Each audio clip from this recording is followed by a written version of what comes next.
안녕하세요. 스포츠 분석 천교수입니다. 저희 채널을 방문해 주셔서 감사합니다. 이번 회차 천교수 가족방 적중 내역입니다. 적중하신 분들 모두 축하드리며 오늘의 경기 분석도 재밌게 시청하시고 유익한 정보 얻어가시기 바랍니다. 천교수 가족방 입장은 영상 하단 고정 댓글을 통해 입장 가능합니다. 그럼 오늘의 경기 분석 시작하겠습니다.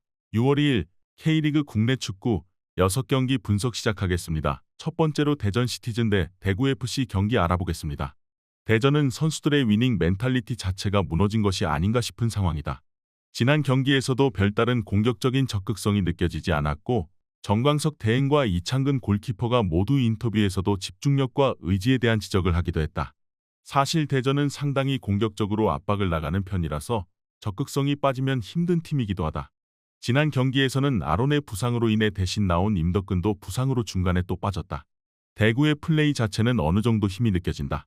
대학 무대에서의 경험이 많은 박창현 감독이 어린 선수들을 기용하는 것을 선호하기 때문이다. 다만 공격이 통할 때와 아닐 때의 갭이 상당히 큰 것이 단점이다. 어린 선수들이 아무래도 템포 조절이나 노련함에서는 부족한 모습을 보여줄 수밖에 없기 때문에 문전에서의 침착성에는 늘 변수가 있는 것이 사실이다. 일단 대전의 수비 누수와 의지가 꺾인 듯한 모습을 보여주는 점이 실망스럽다. 적어도 적극성을 보여주고 있는 대구가 유리하다고 본다. 다만 대구도 공격이 통할 때와 아닐 때의 차이가 상당히 크다는 점은 상당히 아쉬운 점으로 보이지만 후반으로 갈수록 중원에서 점차 우위를 가져올 것으로 예상된다. 이번 경기 대구FC 승을 추천합니다. 핸디 언어버 및 최종 조합은 고정 댓글 링크를 통해 가족방에서 확인해주세요. 두 번째로 제주FC 대 강원FC 경기 알아보겠습니다. 제주의 수비가 상당히 자리를 잡은 모습이다. 일단 제주의 플레이는 4-4-2로 가면서 어느 정도 수비에 집중을 하는 구성을 보였다. 다만 김학범 감독의 체력 훈련이 끝까지 페이스를 유지하는 데 도움이 되고 있다는 점은 분명해 보인다. 다만 이탈로에게 의존하는 전개와 부족한 공격, 미드필더의 뎁스가 매우 아쉬운 상태다. 최근 기록한 3승이 모두 1대0이었다. 강원은 상당히 제주를 상대하기 어려워했던 편이다. 27골로 리그 2위의 득점력을 기록하고 있지만 제주를 상대로는 이번에 첫 매치에서도 홈에서 1대1로 비겼다. 물론 강원이 2023년까지는 수비에 집중하는 팀이기는 했지만 공격적으로 성과가 뚜렷한 이번 시즌에도 제주를 상대로는 그다지 상성이 좋아 보이지는 않는 모습이다. 무승부를 기대해보고 있다. 일단 제주의 수비가 체력 훈련으로 인해서 꽤 자리를 잡은 모습이다. 강원도 홈에서 1대1로 비긴 만큼 제주를 공략하기 어려워했던 것이 사실이었다. 물론 부족한 미드필더와 공격 뎁스가 제주의 아쉬운 점이라고 할 수 있다. 제주도 득점력 고민은 깊다. 이번 경기 무승부를 추천합니다. 핸디 언어버 및 최종 조합은 고정 댓글 링크를 통해 가족방에서 확인해주세요. 경기 분석 잘 보고 오셨나요? 다음 경기 분석 보시기 전에 천교수 가족방 입장하시는 법 안내해드리도록 하겠습니다. 첫 번째로 영상 하단 댓글을 클릭해주세요. 두 번째로 링크를 클릭하신 후 세 번째로 채팅 참여하기 클릭하셔서 문의 주시고 답장 기다려주시면 됩니다. 남은 영상, 유익한 정보 얻어가시길 바라며 이어서 다음 경기 분석 시작하겠습니다. 세 번째로 부산 아이파크 대 수원 삼성 경기 알아보겠습니다. 부산의 홈 성적에 대한 기복이 상당한 상황이다. 다만 수원 삼성을 상대로는 어느 정도 자신감이 있을 것으로 보인다. 박진섭 감독이 상대가 내려앉는 상황을 좀 부담스러워하는 경우가 있는데 수원 삼성은 별다른 플랜 B가 없는 시즌을 보내고 있다. 염기훈 감독이 경질된 상황이지만 감독 대행이 갑자기 플랜 B를 만드는 것도 어려운 상태다. 부산이 수비적으로는 약점이 크지만 일단 공격에서는 할 수 있는 것이 많을 것으로 본다. 수원 삼성은 염기훈 감독이 사퇴한 가운데 오장은 코치가 대행을 맡게 될 것으로 보인다. 다만 수원 삼성의 전술적인 무브를 상대가 대응을 하지 못하고 있는 상황이 아니라는 점이 상당히 아쉬운 상황이다. 특히 김현의 제공권과 측면 돌파만 어느 정도 제어하면 부산의 공세를 막아내는 것이 어렵지는 않을 것으로 예상된다.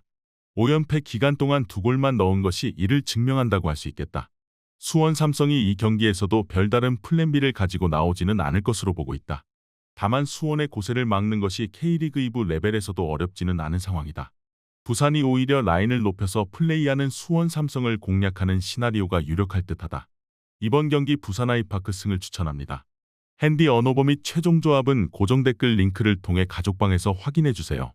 네 번째로 FC 안양 대 충북 청주FC 경기 알아보겠습니다. 안양은 라인을 올려야 잘하는 팀이다. 주포인 김은도 박스 내에서 영향력을 잘 발휘하는 편이고 역습을 가는 상황에서의 스프린트가 부상으로 이어지는 경우도 잦은 편이다. 일단 유병훈 감독도 이를 잘 파악하고 있는 듯한 모습이다. 다만 충북 청주를 상대로 라인을 올리는 것이 좋은 기억으로 이어진 적은 별로 없다. 상대의 선수비, 후역습에 당하는 경우가 많았기 때문인데 최근 1무 2패를 당하면서 안양이 충북 청주 상대로는 상성이 별로다. 청주는 지난 경기에서는 장대비가 쏟아지는 가운데 오랜만에 승리를 기록했다. 다만 오두가 부상을 또 당했다. 팀의 오두 의존도가 높을 수밖에 없는 상황이라서 오두가 빠지게 되는 경우에는 충북 청주의 빈공이 여전히 문제가 될 것으로 보인다. 물론 여전히 열골로 최소 실점을 자랑하는 조직력 자체는 높은 평가를 해주고 있고 앞서 언급했듯이 안양 상대로도 전적은 꽤 좋았던 편이다. 전반적으로 안양이 라인을 올리는 상황에서 경기가 잘 풀렸던 편이다. 하지만 이 상황에서 충북 청주의 선수비, 후역습 성향에 당하는 경우가 많았던 것이 사실이다. 다만 충북 청주 입장에서도 오두가 없는 상황에서의 득점력에 대한 해소는 어려울 것으로 보고 있다. 안양이 근소하게 우위를 점할 것으로 본다. 이번 경기 FC 안양 승을 추천합니다.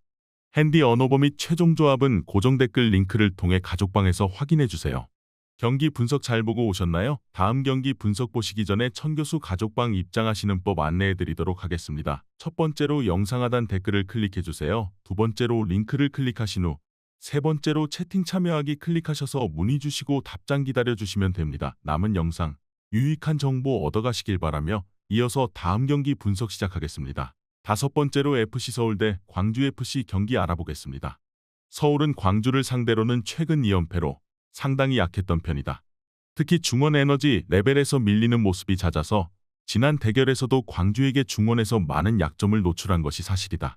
특히 서울이 라인을 올리고 공격적으로 플레이를 하려는 습관이 있는데 광주는 라인을 올리는 팀을 상대로는 어느 정도 강한 편이다.